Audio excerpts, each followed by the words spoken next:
নমস্কার বন্ধুরা, মাইতি বেঙ্গলি কুকিংয়ে সবাইকে স্বাগত। একটা নতুন রেসিপি নিয়ে চলে এলাম। আজকে বানাবো মোচার ঘন্ট। সম্পূর্ণ এটা নিরামিষ রেসিপি। ছেলে বাজারে গিয়েছিল, 3টে মোচা পেয়েছে। মোচাগুলো বেশ সুন্দর, তাই ভাবলাম একটা রেসিপি বানাই। আশা করছি আপনাদের ভালো লাগবে। মোচা কাটতে একটু সময় লাগে, আর মোচা তো খাওয়া খুব স্বাস্থ্যকর। মোচাতে আয়রন, ক্যালসিয়াম সবই থাকে। তো মোচা কাটা কিন্তু অত কঠিন না। আপনারা দেখতে থাকুন আমি কিভাবে মোচাটা কাটি। মোচাটা কাটার জন্য জলের পাত্র একটা নিয়েছি, তাতে জলও দিয়েছি। মোচা কাটার পরে একটা কষ বেরোবে, লবণটা দিলে বেশ সুন্দর হবে। প্রথমে একটু জলে লবণ দিলাম, আর সামান্য একটু হলুদ দিয়ে দেবো। এবার আমি মোচাটা কেটে নেব। হাতে তো কষ লেগে যাবে, আঠা আছে, তাই আমি হাতে একটু তেল মাখিয়ে নেবো। মোচা কাটার আগে হাতে একটু তেল মাখিয়ে নেবে। বঁটি বা ছুরি যাতে দিয়ে কাটবেন, তাতে একটু এরকম করে তেল মাখিয়ে নেবে, তাহলে ওর গায়ে মোচার কষ্টটাও লাগবে না। প্রথমে মোচার এই লাল উপরের এই অংশগুলোকে কেটে নেব, আর ভিতরে যে অংশগুলো আছে এরকম করে ছাড়িয়ে নিয়ে রেখে দেব। ছাড়িয়ে নেব এইভাবে। আমি প্রত্যেকটা যতটা ছাড়ানো গেছে ততটা ছাড়িয়েছি। মোচার খোসাগুলো ছাড়িয়ে এই অংশগুলো আমি বের করে নিয়েছি। আর যখন মোচার ভিতর থেকে এই সাদা অংশটা বেরিয়ে যাবে তখন আর ছাড়াবো না, এটা এমনি কাটা হয়ে যাবে। মোচার ফুলগুলো কিভাবে ছাড়াবো সেটা দেখাচ্ছি। প্রত্যেকটাতে এরকম একটা ফুল থাকে, এরকম ফুল। এই ফুলগুলো এইটা বাদ দিয়ে দেবো, আর এই শক্ত ডান্ডিটা বাদ দিয়ে দেবো। এইভাবে প্রত্যেকটা ফুলের থেকে এইখানটাই যায় একটু সময় লাগে। এগুলো একটুখানি বেছে নিতে পারলে আর সময় লাগবে না। প্রত্যেকটা ফুলের এখান থেকে এই দুটো করে অংশ বাদ দিলেই মোচার ফুল কাটা হয়ে যাবে। এতেই মনে হয় যেন খুব সময় লাগে, কিন্তু না, সময় করে ধৈর্য ধরে করলে এই রেসিপিটা খুব ভালো লাগে এবং খুবই উপকার এই মোচা খাওয়া। মোচা ছাড়াতে ছাড়াতে আর ভিতরের দিকে, মোচার ভিতরের দিকে এরকম ছোট ছোট গুলো তো পাপড়িগুলো বেরোয়, তখন তো আর ছাড়ানো যায় না, বেশি সময় নেই। তখন কি করবেন বলুন তো, এরকম করে একসঙ্গে ধরবেন, ধরে এরকম পিছন দিকে এইভাবে টান, এইভাবে মুঠির গায়ে এই এর থেকে বেরিয়ে গেল। এই দেখো একসঙ্গে কতগুলো এই যে শক্ত অংশটা বেরিয়ে গেল। আর এই যে ফুলগুলো বের করেছি কচি, তো তখন আর এগুলো ফেলতে হবে না। আমি আরেকবার দেখিয়ে দিচ্ছি। এরকম করে একসাথে এটা ছাড়িয়ে নেবেন। ছাড়িয়ে নেওয়ার পরে এটাকে এরকম এক জায়গায় ধরবেন, ধরে একসঙ্গে এরকম করে মুঠি গায়ে ধরে এই একসঙ্গে এই শক্ত অংশটা বেরিয়ে এলো। বন্ধুরা দেখলেন তো কত সহজ পদ্ধতিতে আমি মোচাটা কেটে নিলাম। আর ছাড়াবো না, এটাকে কুচিয়ে নেব। মাথার এই অংশটার দিকে এরকম করে কেটে নেব, খুব সরু সরু করে এরকম ছোট ছোট করে কুচিয়ে নেব।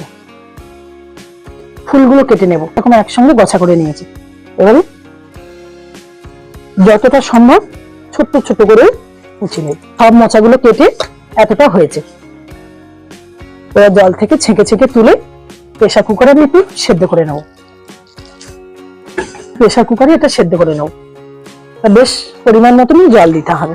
জল বেশি থাকবে, এতটা মতন ডুবে যাওয়া মতন আমি জল দিয়েছি। একটু দিয়ে দেবো লবণ আর একটু হলুদ।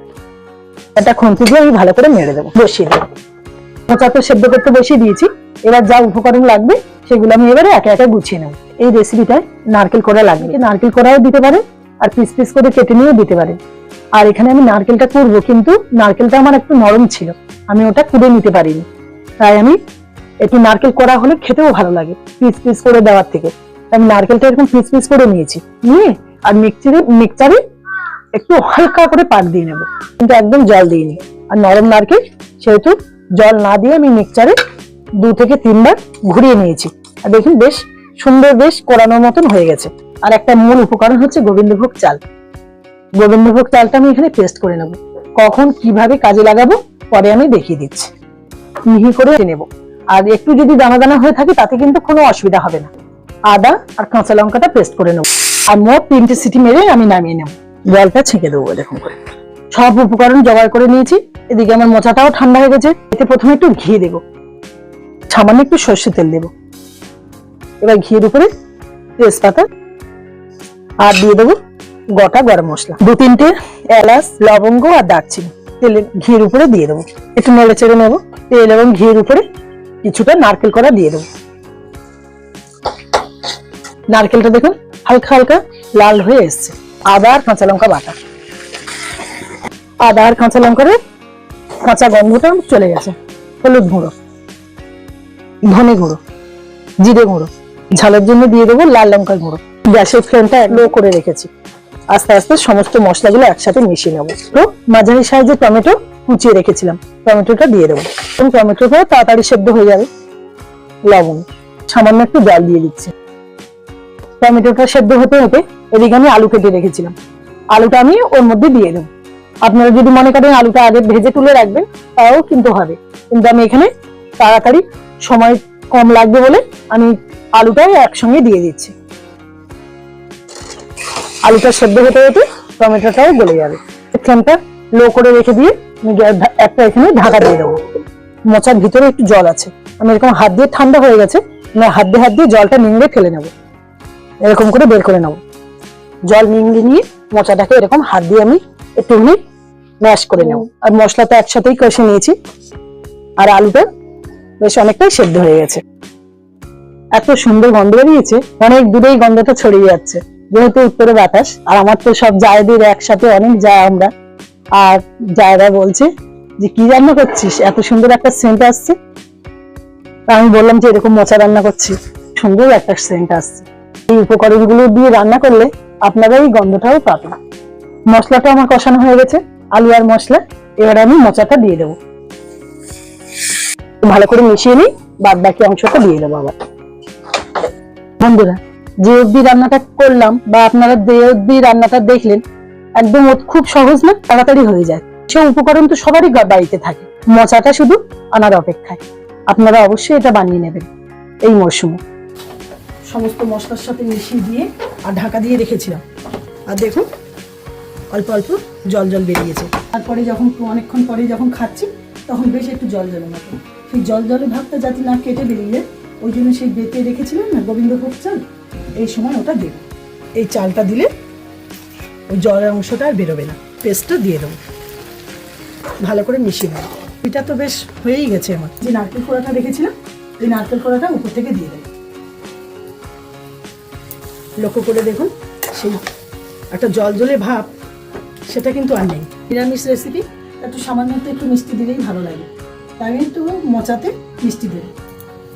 চিনি দিয়ে দিলাম, আমার তো হয়ে এসছে। এবার আমি নামিয়ে নেব। নামানোর আগে দিয়ে দেবো সামান্য গুঁড়ো গরম মশলা, অল্প পরিমাণে ঘি। এবারে আমি ভালো করে মিশিয়ে নেব। একদম রেসিপিটা আমার রেডি। আমার এই রেসিপিটা একদম রেডি। আমার যদি রেসিপিটা যদি ভালো লেগে থাকে, অবশ্যই আপনারা বাড়িতে রান্না করে খাবেন। আর ভালো যদি লাগে অবশ্যই কমেন্টে জানাবেন, বেশি বেশি করে শেয়ার করবেন, আর আমার চ্যানেলটিকে একটা সাবস্ক্রাইব করে দেবেন। আজ তবে আসি, দেখা হচ্ছে অন্য কোনো রেসিপি দিয়ে, অন্য কোনো ভিডিওতে।